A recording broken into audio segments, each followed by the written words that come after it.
Hey guys, welcome back to Real Housewives Recaps. I'm so glad you're here. Thank you to everybody who joined me on the live stream on Saturday night. If you missed it, fear not. We'll definitely do more. We had the best time. We talked for like 3.5 hours.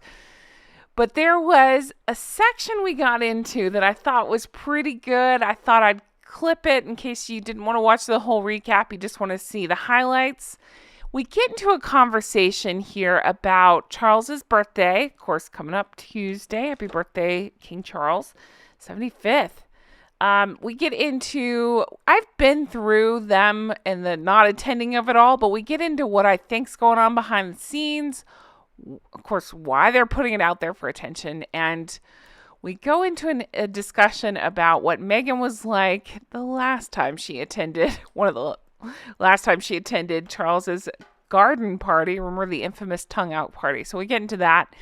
So I thought you might want to hear this. And so again, this is clipped from the live, so I sound a little different. I refer back to people in the chat. That's what I'm talking about. If you hear me say like a name or if I pause for a second, I'm probably reading a comment from the chat. But it's kind of a way for us to have an open dialogue and discussion. So that's what I'm doing here.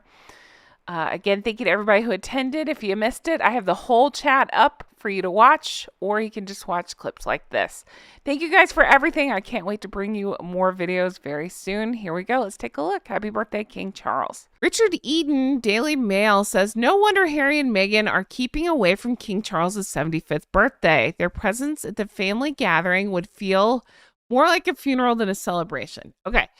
I called it. You called it. We all called it, right? They weren't invited. Now, I have heard from my UK peeps, thank you for letting me know, that it was reported differently here in America than it was there in the UK, where the UK, they allegedly said something like, well, Harry was invited, but the wife was not.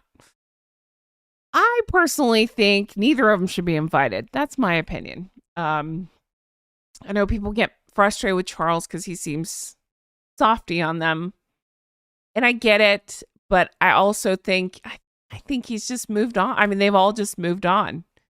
And I think that's the best thing for the family to do. And it's the worst punishment I could think of for Harold and Fraud, because all they want to do is get attention and the royal family has moved on. But let's keep going with this article because I thought it was interesting here. It says, relations between Prince Harry and his father are clearly worse than ever, says Daily Mail diary editor Richard Eden. So Prince Charles, nope, they wrote that wrong. So King Charles could hardly be blamed for not wanting his younger son. I was like, is this an old article? No, it's talking about 75th birthday. So King Charles could hardly be blamed for not wanting his younger son at the 75th birthday celebration on Tuesday. The palace has announced that the close family will get together in the evening after a day spent promoting the king's campaign to prevent food waste. Continue on because there's a little bit more, and then I want to talk to you all about this. Right? The presence of Harry and Meghan at any family gathering now would make it feel like more of a funeral than a celebration, writes Eden. In the latest edition of Palace Confidential newsletter, things were very different in 2018 when, as Eden points out, Prince Harry and Meghan Markle delayed their honeymoon as a mark of respect. I don't believe that. I don't think she would do anything. I mean, we saw how she acted at that birthday party. That's the garden party where she came out and stuck her tongue out and they were allegedly escorted out. She kept saying, I'm bored. This is boring, like a 2-year-old at this thing. So yeah, no. No sign of respect. Let's see, it continues on. That decision has allowed them to attend a garden party, Buckingham Palace.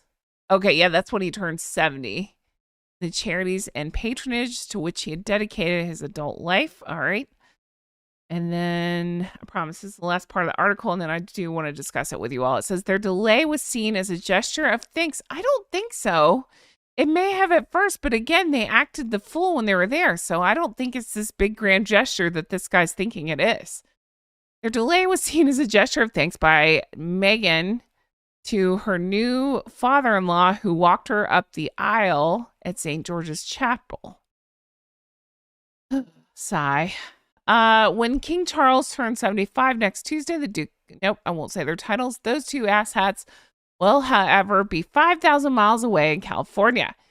And his milestone birthday was already been a subject of a public row. This week, a spokesman for Harold and Fraud made a point of denying a line buried in a Sunday Times story. He'd been invited to a party to celebrate his father's birthday, and then he had rejected the invitation. So I'm not going to read the rest because that's the juicy parts there. I said it before. I don't think they were invited. And I think this is his way of being like, oh, shucks, paw, and her way of being, look at me, not being invited. You know? Oh, man, that's actually pretty funny. Look at me, I'm not invited. Look at me, feel sorry for me. That kind of thing. But what are your thoughts? What are your thoughts on all this? Are they just milking the shit out of this? I think Angela Levin nailed it. I don't know if you watched the video I did with her, but she said basically, we're adults.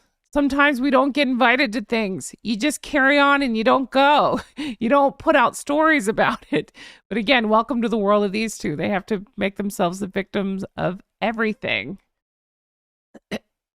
So there's that. Yeah. People are talking about the tongue out. Unbelievable, right? Yeah. So here's what'll show you how. Okay. See, I can go on for 10 hours about this. This tells me everything I need to know. All right. So she's sticking her tongue out at this garden party, acting like an a-hole. And when you go back and you look it up, the newspaper, listen, I sound like I'm 1,000, whatever. The press was covering it as, look how cute and playful Meghan's being. Okay. She tries to say that the press was horrible to her. No, it's actually the opposite. They covered for her 1,000,000%, because what grown-ass adult goes to this garden party and has their tongue hanging out of their head? And I know, I always get comments. I know that all the royals at some point had been photographed with their tongue out of their head, but I'm sorry, Meghan's been photographed more than the rest of them combined with her tongue out of her head. I have a whole video on Meghan not being able to keep her tongue in her head.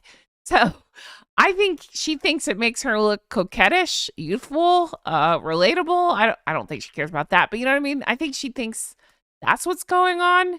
She's missing the mark. She looks like an idiot. She looks like an asshole. Can you imagine? Like, that's something I taught my kid when she was like 4. You can't say loudly, I'm bored. This is boring. The other thing that drives me nuts about both Harold and Fraud is, you know, the more I dive into them, the more I learn that I don't like. And one of the things that comes up is that Australia trip and how they were gifted those beautiful hats that are native to Australia. It's a big deal. Those two ass hats, see what I did there? Couldn't even be bothered to put them on their heads. They couldn't do it. I'm sorry. But again, if this was my child, your child, whoever, I would say, that's not how we act. You put that on your head and you say, it's the best hat I've ever seen. Even if you hate it, you say, it's the best hat I've ever been given. Thank you, thank you, thank you. And then you decide what you do with it after the fact. That's up to you. But you have to act like you've been somewhere. And those two just think they're above everything. And it tells me, again, everything I need to know about them. Imagine going anywhere. I swear to God, you could give me a pair of used socks if we had a meetup, and I'd be like, these are the best socks I've ever seen. I love them. Truly, thank you. Because that's how you act. You don't go, no, I'm not putting this on. You know? Do you like how I get fired up about weird things like that? I do. Who acts like that? Ugh.